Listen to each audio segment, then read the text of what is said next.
පොද වැස්සක් යනකොට මේම බීච් එකට ඇවිල්ලා ඉද්දිත් මාර වෙනසක් තියෙනවා. හරි නිදහසක් සැනසීමක් තියෙනවා. සැනසීම හොයාගෙන මිනිස්සු ඕන තරම් මෙතනට එනවා. ආදරෙන් පරාද වෙච්ච අය, හැමදේම තිබිලා හිතේ සැනසීම නැති අය, දුර ඉඳන් මුහුද දැකලා නැති අයත් ඉන්නවා මෙතනට ඇවිල්ලා මේ රැල්ල පාගලා මුහුදු වෙරළට ඇවිල්ලා සැනසීම ඉඳලා යන්න එන අය ඉන්නවා. අයිස්ක්‍රීම් එකක් කාලා තව දේවල් කරලා ඉතින් එහෙමයි. ප්‍රශ්නේ කියන්නේ මේ වගේ ලස්සනට තියෙන්න ඕන තැන් තමන්ගේ ජීවිතේ පොඩි වෙලාවකට හරි සැනසීමක් ගෙනල්ලා දෙන තැන් තමන්ගේ හිතට නිදහසක් ලබා දෙන තැන් තියෙන්නේ හරි කැත විදියට. එතකොට ඒ කැත මිනිස්සු මෙතනට ඇවිල්ලා තමන්ගේ හිත කැත නිසා නෙම වෙන්නේ. ඒ කැත හිත තියෙන මිනිස්සු මෙතනට ඇවිල්ලා හිතේ සැනසීම හදාගෙන ලබාගෙන සැනසීමේ ගෙදරට යනවා. හැබැයි මේ හිත හදන එකම තැන මේ රැල්ල මේ මුහුදු වෙරළයිනේ තියෙන විදිය පොඩ්ඩක් බලන්නකෝ.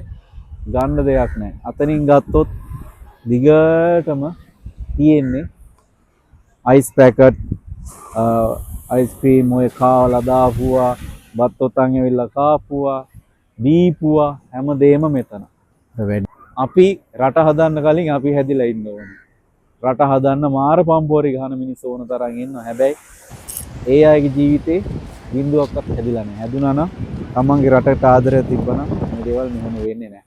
අංක 1 ඔයා අපි හැදිලා ඉමු අනිත් තුන් හදන්න කලින් රට හදන්න කලින්. අයිස්ක්‍රීම් වෑන් මෙතන ලොරිය දිනනවා.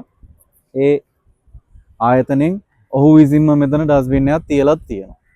ඊට අමතරව අතන දෙකක් තියෙනවා. ඒ තියෙද්දි තමයි අන්න අර එහා පැත්තේ අපි පෙන්නපු තැන ඔය වගේ බෝතල් shopping නුර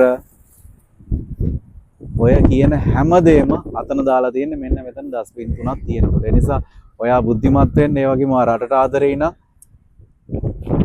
මිනිසෙක් විදියට වැඩ කරන්න ඒ වගේ දේවල් කාලා දාලා යන්න එපා. මේ මෙතන එකක් තියෙනවා අතන දෙකක් තියෙනවා.